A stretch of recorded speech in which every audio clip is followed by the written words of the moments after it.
Earning only $750 a month is like a college student's allowance. Even students working at bars make more. Having a low-income wife is a disgrace. Maybe you should divorce her so our son can find a better wife. After all, he's the ultimate triple threat. My mother-in-law keeps making snide comments after seeing a pay stub, but it's not actually my pay stub. My name is Amanda. I'm a 32-year-old nurse, and I've been married to John for 5 years. We met at a college club, started dating, and eventually got married.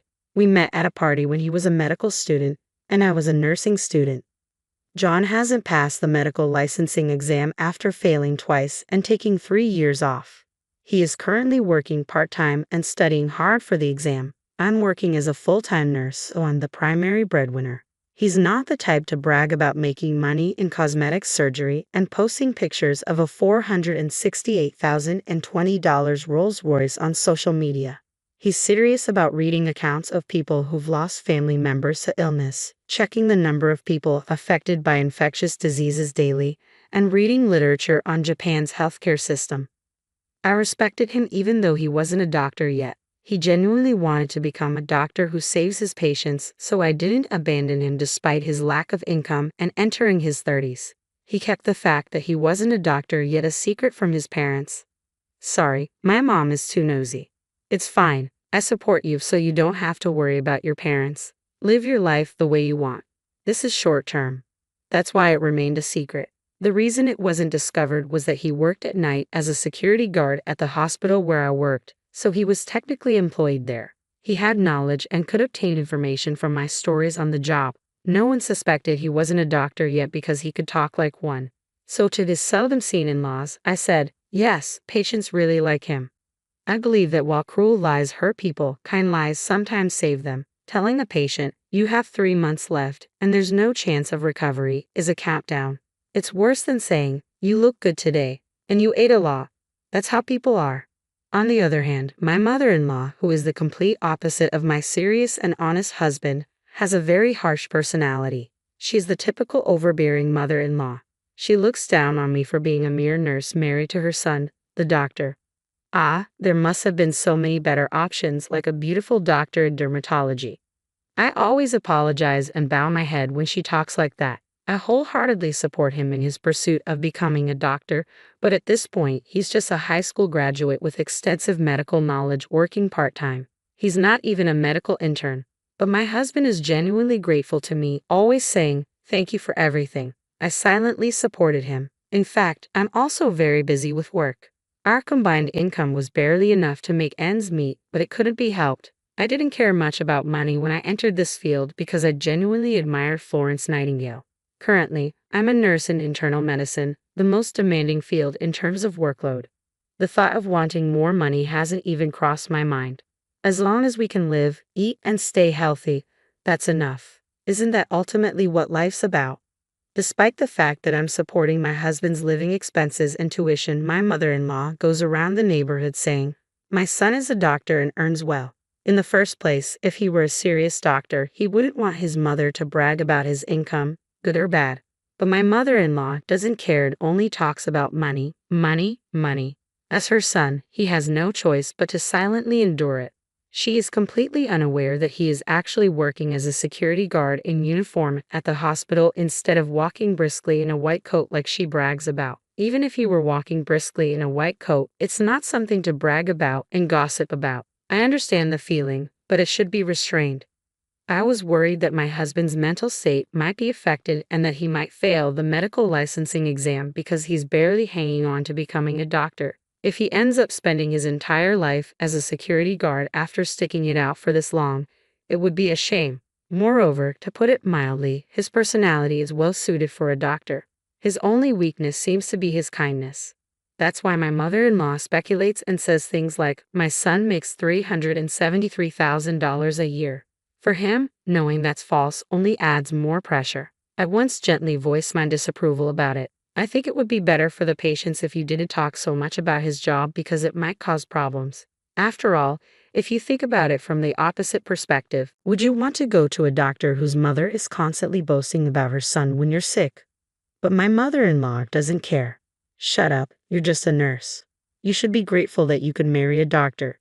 It's luckier than winning the $3 million lottery. Money can't buy status, you nursing school graduate. She spews such verbal abuse. Yes, I'm sorry. Thank you for allowing me to marry John. I respect him both as a doctor and as a person, so please just leave him alone. You're so annoying. We can still make him divorce you and remarry. It would be pitiful if our future grandchild inherits your low IQ blood. This is beyond harassment. It's close to a violation of human rights. But I kept quiet. Somehow, compared to saving the patient's life or a sense of mission in my work, my mother-in-law's sarcasm seemed very trivial. I didn't really take her seriously. But as those days continued, that day finally came. In fact, my in-laws' house is a 30-minute express train ride from our house, so we don't visit each other much. I'm busy with work, so I wasn't around them much, which is why this lie has been working. However, I don't know if she was bored or just lost her patience, but my mother-in-law showed up at our house unannounced. What a cramped house. Why does my pride and joy of a son have to live in such a poor-looking house? She exclaimed. Looking at the row of medical books, she narrowed her eyes and said, "Well, he is my son, after all," and took a picture with her phone. But most of the books were for the national medical exam, so I was secretly nervous. Since this year's books were there, it would normally give away that he's still a student. My vital signs were in danger of betraying me, but I did my best to deceive her. Mother-in-law, I'm sorry. We're both quite busy with work, so we haven't had time to find a bigger place, especially lately. I casually urged her to go home, but then she began going through my home of all things. Hey, what's with these weird dishes? If you're a doctor, you should buy Wedgwood. Yes, I'm sorry. They're from the dollar store. What did you say? Dollar store? I'm throwing them away. No, we couldn't afford luxuries because we were spending money on my husband's textbooks and tuition, so we cut costs on things like plates that didn't affect our simple meals. As long as we can serve food on them, it's fine. For now, passing the exam is the most important thing. My husband was, by chance, working as a security guard at the hospital at the time. It was a good thing he wasn't home. I didn't want to see him hurt, so I planned to get my mother-in-law to leave while he was at work. But she didn't stop rifling through our things. I'm going to throw away these clothes that look like a student's. If you're a doctor, you should buy high-end branded clothes. My husband's favorite clothes were thrown away. And then, what is this? A piece of junk watch? If you're a doctor, buy a luxury watch. She threw it away, seemingly unaware of the convenience of a smartwatch. The belongings of his that were being thrown away one after another were bought with the little money he had earned. He would have preferred to be in an OR treating patients instead of standing outside with his pride in tatters, but he was working hard for the sake of his dreams and for the sweat he had shed. But there was no stopping her now. It's because he married a poor girl that you have a poor life, even though he's a doctor. It's a wonder you don't live in a tower mansion. Unbelievable. I was thinking of going shopping together and at least getting you to buy me a bag or something. Statement was ultimately despicable. I had no choice but to point out that what my mother-in-law was expecting from my husband, student or not, was fundamentally different than how we really lived. I was a fellow medical professional. Gold digging for a doctor was out of the question. Mother-in-law, I don't mean to be forward, but he's not that extravagant. Our current lifestyle suits us well. I conveyed this casually, but my mother-in-law wouldn't budge. You're so annoying. Do you have any idea how hard he worked to get into medical school? We've been waiting to recoup his upbringing and tuition fees, and it's because of you that we're in this mess. Don't be ridiculous.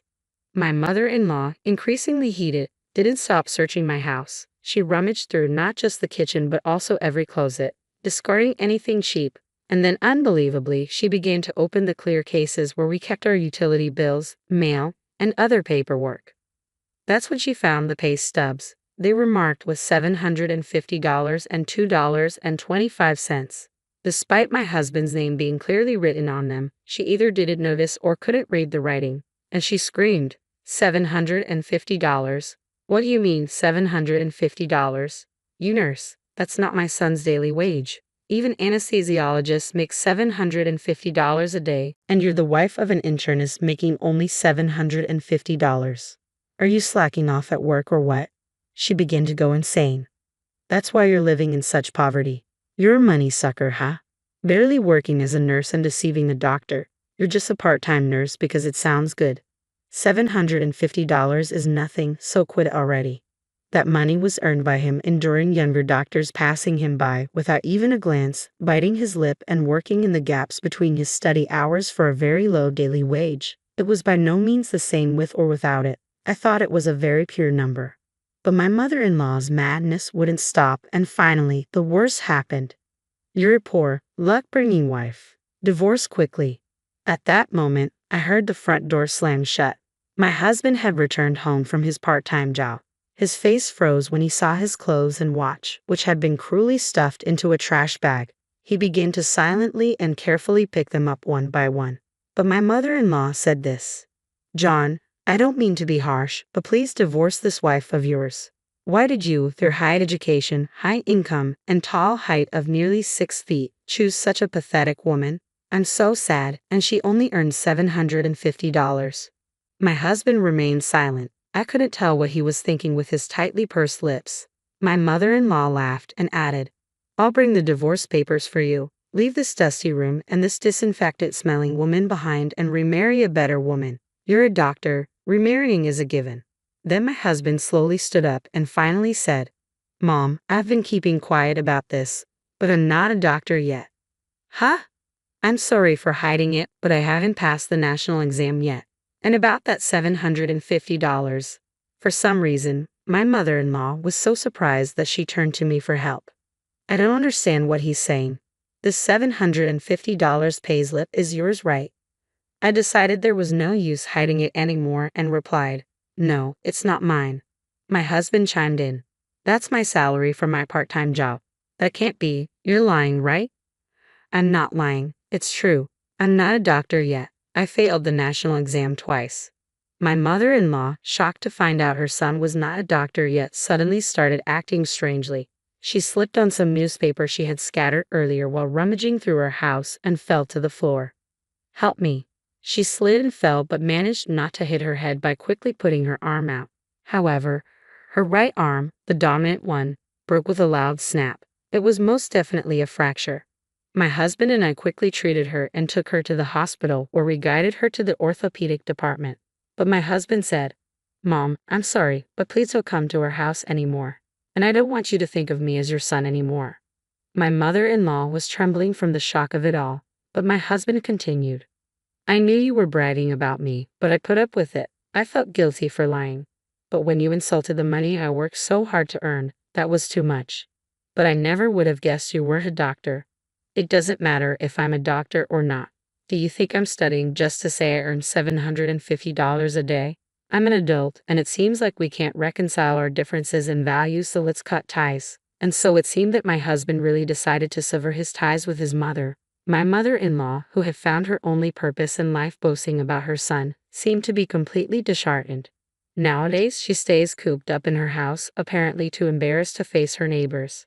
That same year, my husband successfully passed the medical licensing exam. Though he was a bit older, he started working as a newly minted resident physician and shone brightly, never forgetting to show kindness, such as offering tea to the security guards.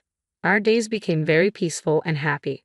If she had just waited a few more months, my mother-in-law's dream would have come true, and she could have seen him in his white coat. It's really a pity, but she brought it upon herself.